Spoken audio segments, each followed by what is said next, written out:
Welcome to our next episode of Small Town Downtown. Today we're in southeast Kansas, leaving Fort Scott and heading west. And Fort Scott's a little bit too big for what we're going to do today, so we're going to start at the next town to the west as I head kind of back to where I live in Wichita. So the rules are 10 incorporated towns, around 5,000 or less. We'll have one town today that's going to be just a little bit over, but everything else is going to be under, and a lot of them are going to be way under. So there's some really tiny towns on the list today. So keep track along the way, and at the end I'll rank them and we'll see how we compare. So let's go ahead and get started.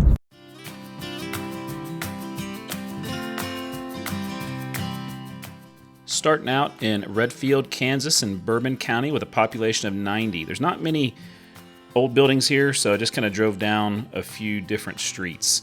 So Redfield was founded in 1866. It was named for a Dr. Redfield, an early settler. The post office was established in 1872. The Bandera Flagstone Quarry was instrumental in the town's early days and an important enterprise. First developed in the 1860s, it was sent via rail as paving materials for sidewalks all across the Midwest and Central Plains. In 1881, the Fort Scott to Wichita Railroad came through the area, later becoming the Missouri Pacific Railroad. Population peaked in 1920 at 269. It's been fairly consistent in the mid-100s until its most recent census in 2020, where it's the first time being under 100.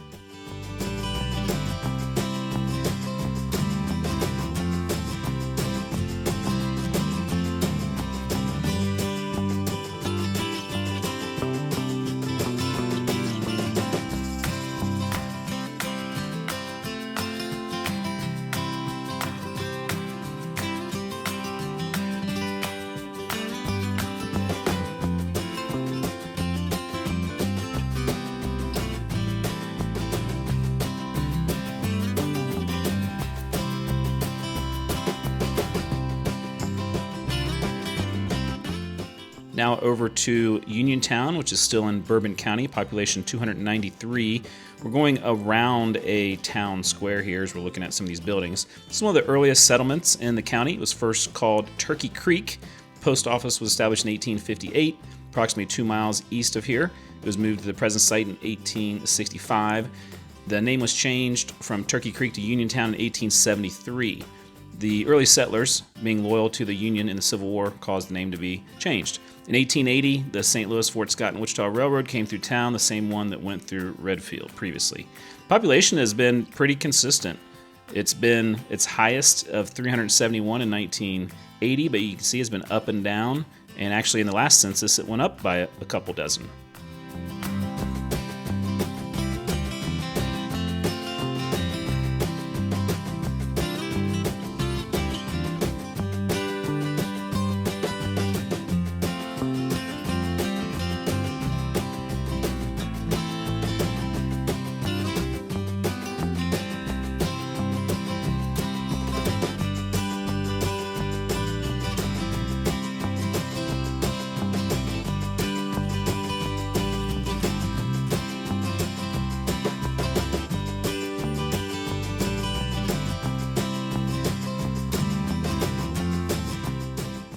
This is Bronson, population 304. This is our final town in Bourbon County. It was established as Wilsonville in 1875. It was changed to Bronson in 1881, moved to its current location when the railroad bypassed the original town site. It was renamed after Ira Bronson, a Fort Scott attorney. Bronson was midway between Fort Scott and Iola on the highway and the railroad. It became a shipping supply point for the agricultural region. 3 separate fires from 1890 to 1920 damaged parts of town. In 1910, Bronson held the world's first horseshoe pitch tournament. In 1910, as you can see, that was when the population was at its largest at 595. It's steadily gone down over time, a little bit up and mostly down to 304 today.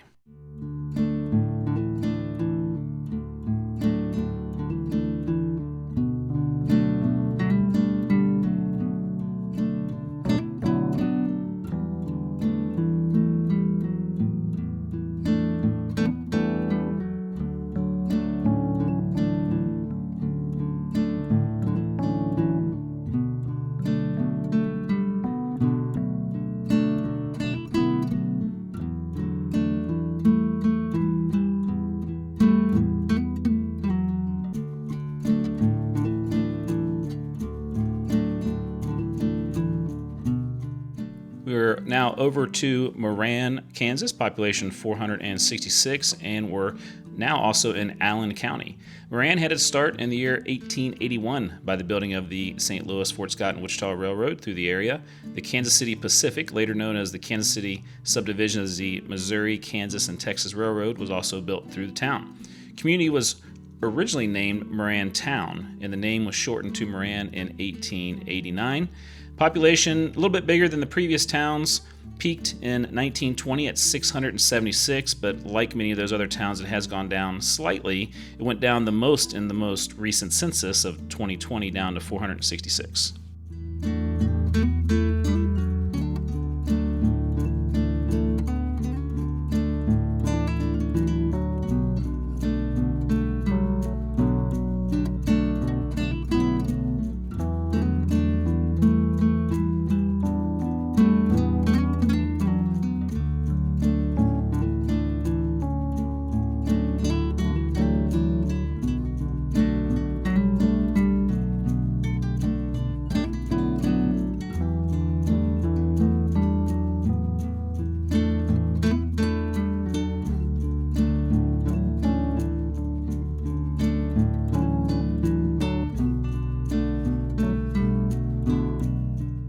This is La Harpe, population 480, as we're still in Allen County.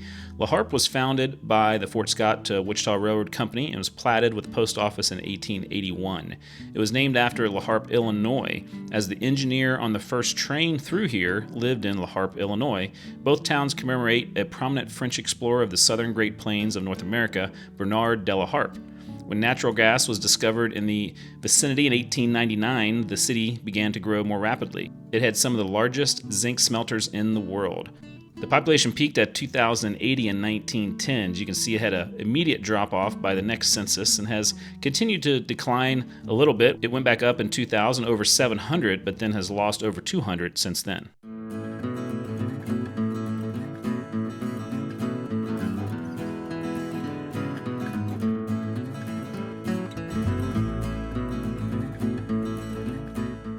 Here's a town with a funny name called Gas, Kansas. Population 475, and we're still in Allen County. There's not a real historic downtown area, so I will show you the historic water tower, and there's a few other places I'll show you around on Highway 54 and the vicinity. But natural gas was discovered in the township in the late 1890s. E.K. Taylor sold 60 acres of his farm to a couple of spelter companies and subdivided the remainder into lots, which was the beginning of Gas City. Post office opened in 1899, grew rapidly as the cheap fuel afforded by the immense supply of natural gas, bringing in a number of large manufacturing plants of various kinds. And by 1910, the population peaked at 1,281, just like our previous town.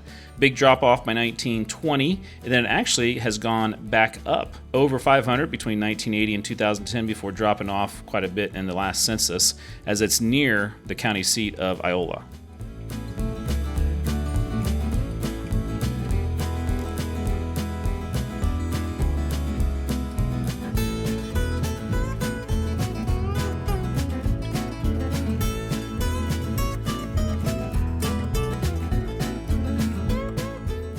And here is that county seat of Iola, of Allen County, population 5,396. After the location of the county seat at our next town in 1858, there was a great deal of dissatisfaction among residents of the central northern parts of the county, and a number of citizens selected the present site of Iola with the intention of ultimately securing the county seat.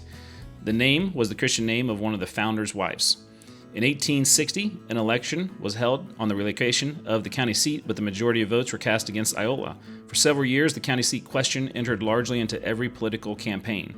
An election was again ordered in 1865, and Iola was finally declared the county seat. An economic boom from the natural gas and other towns that we've talked about around 1895 resulted in a surge of population and industry. In 1910, the population peaked at over 9,000 people. And since then, it's lost about 40% of its population, but being the county seat, it still has a fairly large population for this part of Kansas.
Now we're over to Humboldt, population 1,847, still in Allen County. This was originally an American settlement named after Baron von Humboldt. It was founded in 1857 by German migrants.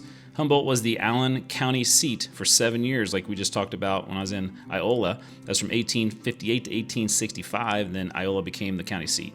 The legitimacy of the 1865 election was questioned by the residents here due to low turnout arising from soldiers fighting in the Civil War.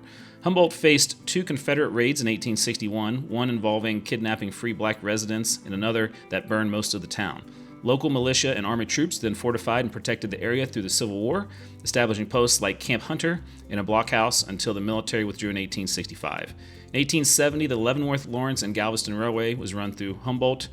The railway operated during the 20th century as part of the Atchison, Topeka, and Santa Fe Railway and is currently operated by the South Kansas and Oklahoma Railroad. Population peaked in 1930, 2,558, has lost a little bit of population but generally has maintained a pretty strong community.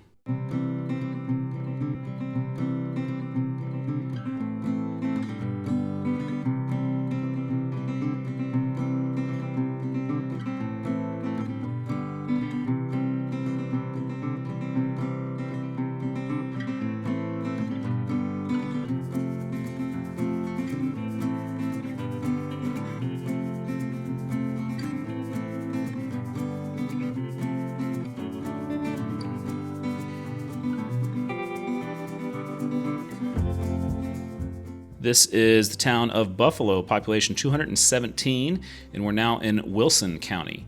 Buffalo was founded and had a post office established in 1867. It took its name from Buffalo Creek, which was named after the American bison, commonly known as the buffalo. First store opened in 1869 and the first hotel in 1870. Buffalo experienced growth in 1886 when the Missouri Pacific Railroad was built through town. And that population shot up to over 800 in 1910, which is kind of hard to believe when you drive through town today. It's lost about 75% of that population down to 217 today.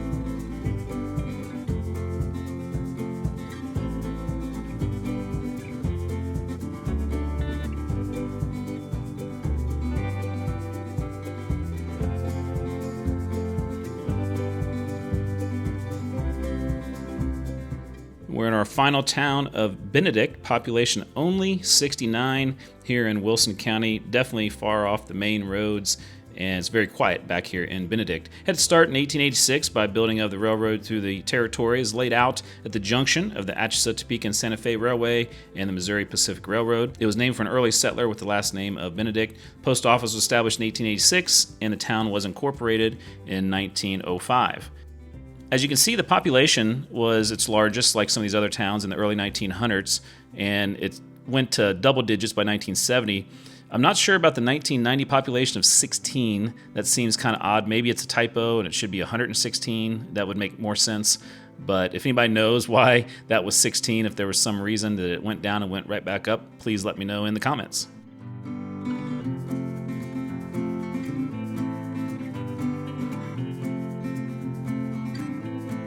So did you keep track and come up with what your top town was? This was a difficult one for me to pick. You had a lot of different ones. You had a couple of bit larger towns, you had some medium-sized towns, and you had some ones that didn't really have much of a downtown.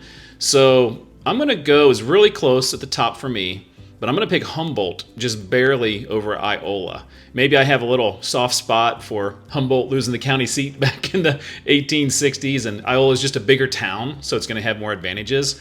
But I really liked the look of Humboldt. There were people out decorating the downtown for Christmas, so maybe that influenced me a little bit. But I really liked Humboldt. But Iola was great too, and that would be 1A and 1B. If I had to choose, I'd pick Humboldt. Then it was really close after that. I had 5 towns that could have been third. So I'm going to have a tie for third between Moran and La Harpe.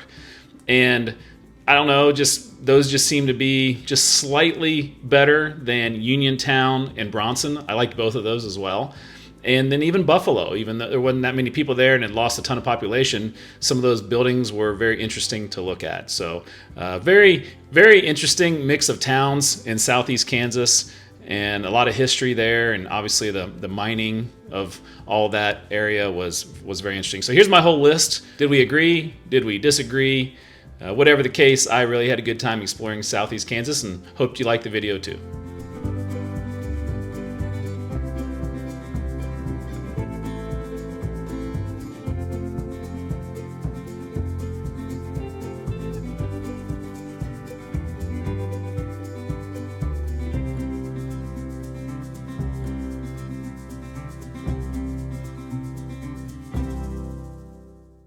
Here in Fort Scott, we got the fort over there. We got the downtown over here. And I've never seen a death go around like this before. So there's a place to sit right there, but you can also stand right here. Let's see how it spins first.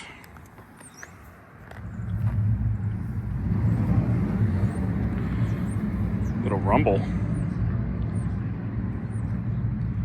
Doesn't spin real fast, but it spins okay. Huh. So now I could one leg on, one leg off.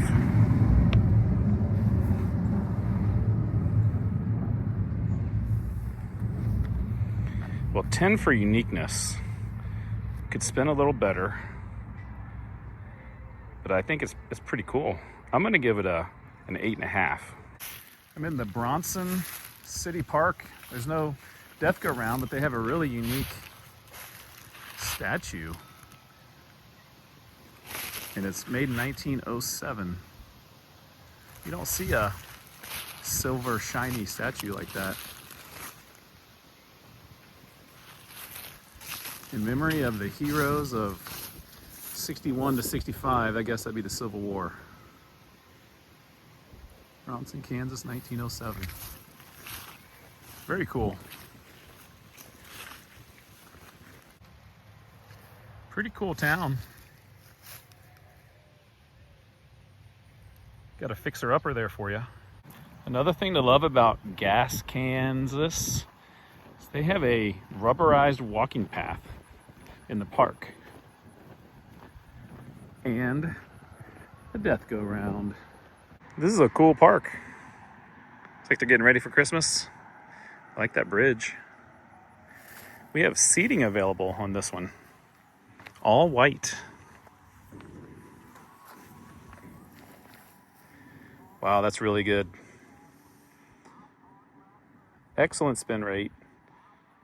You could sit, you could stand. You could probably stand right in the middle. Yeah, we're gonna give that 8.7.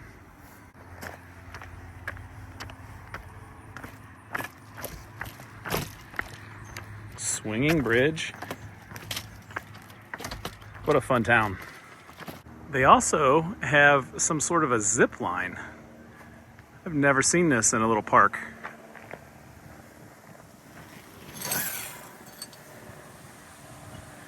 Huh. Really cool. One of the best parks I've seen.